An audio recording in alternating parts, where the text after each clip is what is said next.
నమస్తే, welcome to DBC news Telugu. గత 2 రోజులుగా ఎడతెరిపి లేకుండా వర్షాలు అయితే కురుస్తున్నాయి.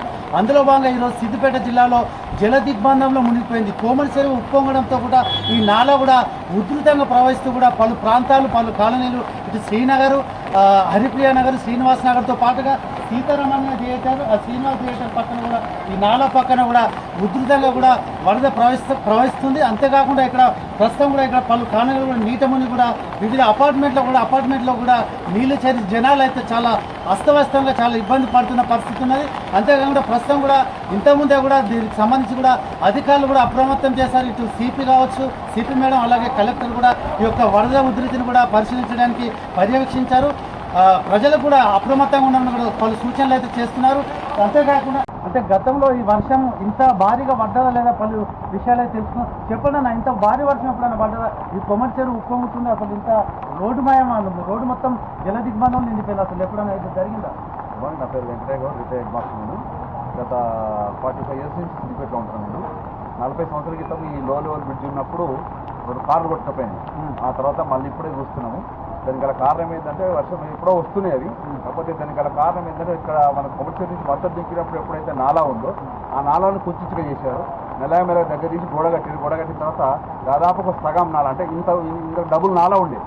ఆ డబుల్ నాలా వల్ల ఏంటంటే ట్రాఫిక్ వెళ్ళిపోయేది. నాలా ఎప్పుడైతే కుచించిపోయిందో వాటర్ అంతా కూడా మనకు బయట రావడం జరుగుతుంది. అది బ్రిడ్జి కూడా ఇంతకుముందు లో లెవెల్ ఉండే, కలవట్లు ఉండే, 2-3 కార్లు కొట్టుకపోయినాయి 40 years బ్యాక్. మళ్ళీ ఇప్పుడే చూస్తున్నాము ఇంత వర్షాలు. కాబట్టి ఏంటంటే ఇక్కడైనా ఏంటంటే మున్సిపల్ వాళ్ళని కానీ తర్వాత గవర్నమెంట్ కానీ కొంచెం చర్య తీసుకొని ఏంటంటే ఈ ఎవరైతే నాలా ఆక్రమణ ఉందో దానికి వరకు పక్కన పెట్టుకుంటే ఏమైతే కొంచెం మిగతా సిబ్బంది అది ప్రజలంతా ఇబ్బంది పడకుండా ఉంటుంది. దాదాపు బతుకమ్మలు వేస్తుంది చాలా వరకు. బతుకమ్మలు ఇక్కడనే వేసి ఇక్కడ ఆడుకొని చాలా పెద్ద బతుకమ్మకు మనుషులు పోతుంది. బతుకమ్మలు లేదంటే భయపడుతుంది, ఇక్కడికి రావట్లేదు, ఇంత మురుక్కుపోయింది. కానీ ఈ మధ్య ఇప్పుడు నాకు మిషన్ బయట ఏరియాలో కొంచెం కలుషితం తగ్గింది. కానీ ఇక అక్కడ ఏదైతే మొత్తం పొల్యూషన్ అయ్యి ఏమైతే పొల్యూషన్ ఒకటే ఉంది, గడ్డి ఉంది, అక్కడ గొర్రెబ్బెక్క ఆకుంది. ప్లస్ పక్క పంట అన్ని కూడా బిల్డింగ్స్ తర్వాత అపార్ట్మెంట్స్ రావడం వల్ల కూడా ఇబ్బంది అవుతుంది. దాన్ని బట్టి మున్సిపల్ సిబ్బంది పర్మిషన్ ఇచ్చినప్పుడే చూసుకోవాలి నాలా కన్వర్షన్ ఎక్కడ ఏది ఎక్కడ అని చెప్పేసి. ఈ మధ్య చూస్తున్నాం అక్కడ బిల్డింగ్ కూడా వస్తున్నది. అదే ఇప్పుడు కోమలి చెరువు నుంచి నాలా చుట్టుపక్కల కూడా కొంచెం కబ్జా గురైనట్టు కూడా కనిపిస్తుంది. అది ఎంతవరకు నిజం మనకు తెలియదు అది, ఎందుకంటే మనం వితౌట్ కన్సర్న్ అది చూస్తే తెలుస్తుంది. మీరు దాన్ని ఎంబడి పోయినట్టయితే కబ్జా అయిందా లేదా అని తెలుస్తుంది అది. ఎందుకంటే చాలా దగ్గరగా వచ్చింది, మేము చూస్తున్నాం అక్కడ అది కబ్జా గురైందా కొనుక్కున్నా మనకు అయితే తెలియదు.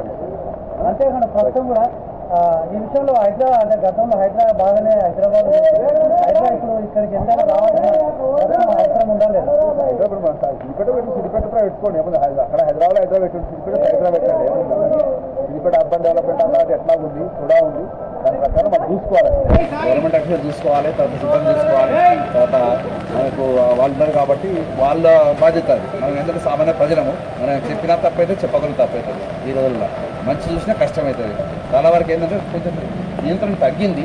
కానీ ఏంటంటే మనకు కన్వర్షన్ ఏంటంటే పట్టా భూములే కావచ్చు, పట్టా భూములు కూడా ఇక్కడ ఇబ్బంది. ఎందుకంటే పట్టా భూములు పక్కకు పట్టా భూములు ఏంటంటే మనకు రాను దగ్గరికి కట్టుకునేసరికి కొంచెం ఇబ్బంది అవుతుంది. అది చూసినట్టు ఇబ్బంది జరగకుండా ఉంటుంది.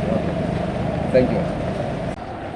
అంటే ఇంతకుముందు కూడా ఒక పెద్ద మనిషి మాట్లాడిన సందర్భం ఉన్నది. అంటే నాలా ఇది చాలా వెడల్పుగా ఉండే, నాలాకు ఇరువైపులో కూడా వివిధ బిల్డింగ్స్ కట్టుకోవడం, అది పట్టభూమి కావచ్చు లేదా కబ్జానా అనేది తేలాల్సిన కూడా అవసరం ఎంతైనా ఉంది. అంటే ఫ్యూచర్లో కూడా ఈ వర్షం బీభత్సం కావచ్చు, ఒక విపత్కరమైన విపత్తు సంభవించినప్పుడు కూడా అసలు అనేక ప్రమాదాలు జరిగే అవకాశాలు అయితే ఖచ్చితంగా జరుగుతాయని కూడా మనం చెప్పుకోవచ్చు.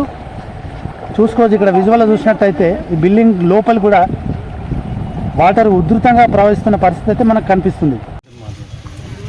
మామూలుగా నిన్న నైట్ నుంచి కురుతున్న వర్షం ఎక్కువ రావడం వల్ల, భారీ వర్షం వల్ల వాటర్ ఎక్కువ వచ్చినాయి. జనావాసులకి మరియు హాస్పిటల్లో కూడా వాటర్ వచ్చినాయి. పేషెంట్లు ఎవరైతే హాస్పిటల్లో ఉన్న పేషెంట్లను మేము వాళ్ళని సెక్యూర్ చేసినాం. త్వరగా వాళ్ళ వేరే హాస్పిటల్ షిఫ్ట్ చేసి వాళ్ళని ట్రీట్ చేస్తున్నాం.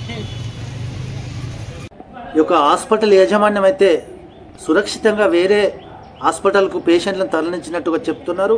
అంతేకాకుండా ఇక్కడ కొమ్మరి చెరువు నుంచి వచ్చే ఈ యొక్క నాల మొత్తం గుర్రపు డెక్కలతో కూడా నిండుకొని కూడా నీటి ప్రవాహాన్ని అడ్డుకునే విధంగానైతే కనిపిస్తున్నది.